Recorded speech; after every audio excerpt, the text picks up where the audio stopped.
ನಡುವೆ metro ticket ದರ ಹೆಚ್ಚಳದಲ್ಲೂ BMRCL ಸಜ್ಜಾಗಿತ್ತು. ಪರಿಷ್ಕೃತ ದರ ಪಟ್ಟಿ ಪ್ರಕಟಕ್ಕೆ ರೆಡಿಯಾಗಿತ್ತು. ಆದರೆ ಈಗ ಅದಕ್ಕೆ ಬ್ರೇಕ್ ಬಿದ್ದಿದೆ.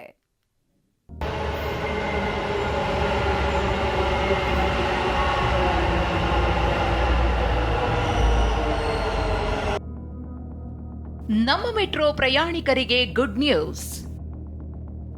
ಟಿಕೆಟ್ ದರ ಏರಿಕೆಗೆ ಒಪ್ಪಿಗೆ ಕೊಡದ ಕೇಂದ್ರ. ಮೆಟ್ರೋ ಟ್ರೈನ್ ಟಿಕೆಟ್ ದರ ಏರಿಕೆಗೆ ಬಿಎಂಆರ್ಸಿಎಲ್ ಹಲವು ದಿನಗಳಿಂದ ಚಿಂತನೆ ನಡೆಸುತ್ತಿತ್ತು. ಮೀಟಿಂಗ್ ಮೇಲೆ ಮೀಟಿಂಗ್ ಮಾಡಿ ದರ ಏರಿಕೆ ಪರಿಷ್ಕೃತ ಪಟ್ಟಿ ಬಿಡುಗಡೆಗೆ ರೆಡಿಯಾಗಿತ್ತು. ಆದರೆ ಹೆಚ್ಚುವರಿ ವರದಿಯನ್ನ ಕೇಳುವ ಮೂಲಕ ಬಿಎಂಆರ್ಸಿಎಲ್ ಬೋರ್ಡ್ ದರ ಏರಿಕೆಗೆ ಬ್ರೇಕ್ ಹಾಕಿದೆ. ಹೀಗಾಗಿ ಪ್ರಯಾಣಿಕರು ಸಂತಸಗೊಂಡಿದ್ದಾರೆ. ಆಲ್ರೆಡಿ ಇವಾಗ ಬಿಎಂಟಿಸಿ ಎಲ್ಲ ತುಂಬ 15% ಜಾಸ್ತಿ ಮಾಡಿದ್ದಾರೆ.